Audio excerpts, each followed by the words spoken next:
جب بھارت کو عسکری طور پر شکست کا سامنا کرنا پڑا تو دنیا حیران تھی کہ جدید ترین طیاروں، بڑی فوجی طاقت اور عالمی حمایت کے باوجود بھارت نہ صرف پیچھے ہٹ گیا بلکہ اپنے کئی اہم علاقے خالی کرنے پر بھی مجبور ہو گیا۔ لیکن اس کے ساتھ ہی ایک اور بڑا اور غیر متوقع واقعہ پیش آیا۔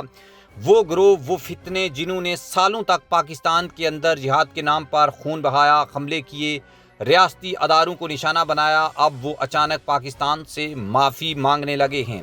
جی، یہ وہی خوارج تھے جو افغانستان اور دیگر مقامات پر گروہی جہاد کا پرچار کرتے تھے اور اپنے مفادات کی بنیاد پر ایک آلے کے طور پر استعمال کرتے تھے۔ مگر بھارت کی شکست نے نہ صرف پاکستان کی عسکری طاقت کا لوہا منوایا ہے بلکہ دنیا میں یہ واضح کر دیا ہے کہ پاکستان ریاستی بیانیہ جو دہشت گردی اور انتہا پسندی کے خلاف وہی اصل اسلام اور شریعت کی نمائندگی کرتا ہے۔ ان ہی حالات میں کمانڈر سعید اللہ سعید کا ایک جاندار اور فیصلہ کن بیان سامنے آیا ہے جو صرف ایک عسکری رہنما نہیں بلکہ ایک فکری رہنمائی، ایک بیانیہ اور ایک شرعی وضاحت بھی ہے۔ کمانڈر سعید اللہ سعید نے اپنے خطاب میں واضح طور پر کہا ہے کہ امیر کے حکم کے بغیر کسی بھی ملک خصوصاً پاکستان میں لڑنا جائز نہیں۔ مختلف گروہوں میں شامل ہو کر بیرون ملک جا کر لڑائی کرنے والے حقیقی مجاہد نہیں ہیں۔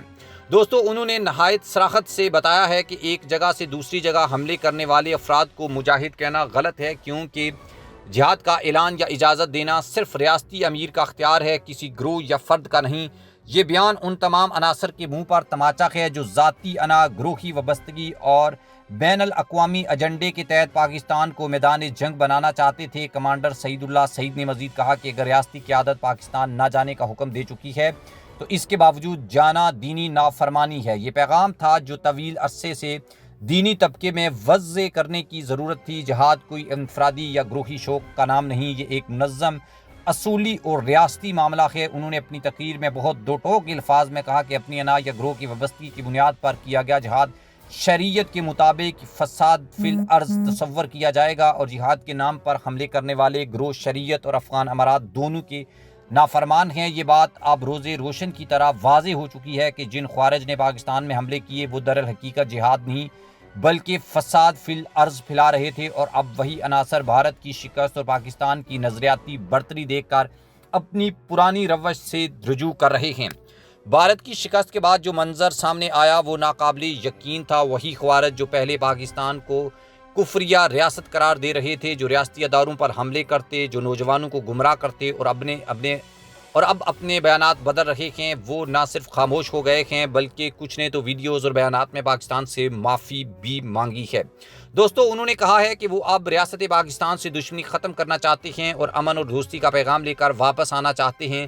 یہ معافی ایک وقتی ہتھ کنڈا نہیں بلکہ نظریاتی شکست ہے۔ یہ اس بات کا ثبوت ہے کہ پاکستان کا ریاستی بیانیہ جو امن، اتحاد اور رسولوں پر مبنی ہے وہ نہ صرف ریاست یا بلکہ درست ہے بلکہ اس کی طاقت اتنی ہے کہ دشمن بھی اب اسے تسلیم کرنے پر مجبور ہو چکا ہے۔ دوستو، دفاعی ماہرین نے بھی اس پوری صورتحال کو تاریخی فتح قرار دے دیا ہے۔ ان کا کہنا ہے کہ خوارج کی طرف سے پاکستان سے معافی صرف عسکری یا مذہبی معاملہ نہیں بلکہ ایک سفارتی فتح بھی ہے اور یہ بیاناتی فتح بھی ہے۔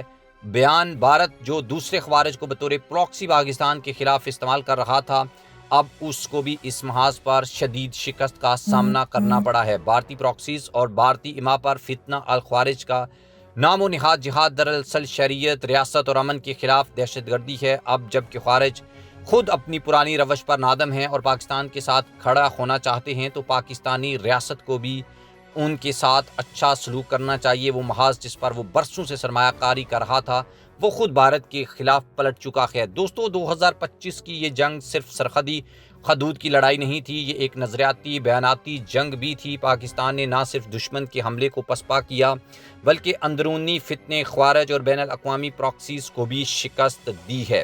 اس کے ساتھ ساتھ پاکستان نے بہت بڑی اچیومنٹس حاصل کی ہیں۔ کمانڈر سعید اللہ سعید جیسے رہنماؤں کا بیان، ریاستی اداروں کا مضبوط موقف اور عوام کی بھرپور حمایت اب ان سب مل کر ایک ایسا بیانیہ تشکیل دیا ہے جسے نہ صرف پاکستانی عوام بلکہ دنیا بھی سننے پر مجبور ہو گئی ہے۔ جہاد کے اصل تصور کو بحال کرنا، فتنے کو بے نقاب کرنا اور ریاست کے ساتھ وفاداری کو دینی تقاضا قرار دینا، یہ سب پاکستان کے اصول کی کامیابی ہے۔ 2025 کی جنگ نے ہمیں بتایا کہ دشمن صرف بارڈر پر نہیں، ذہنوں میں بھی ہوتا ہے۔ خارجی فتنے، پراکسی جنگ اور فکری گمراہی، یہ سب ہتھیار جو بھارت نے استعمال کیے تھے، مگر پاکستان نے ثابت کر دیا کہ جب ریاست، عوام اور رسول ایک صفحے پر ہوں تو دنیا کی کوئی طاقت ان کا کچھ نہیں بگاڑ سکتی۔ خوارج کی شکست، بھارت کی ہار اور ریاستی بیانیے کی کامیابی، یہ صرف ایک ملک نہیں بلکہ ایک نظریے کی بہت بڑی فتح ہے۔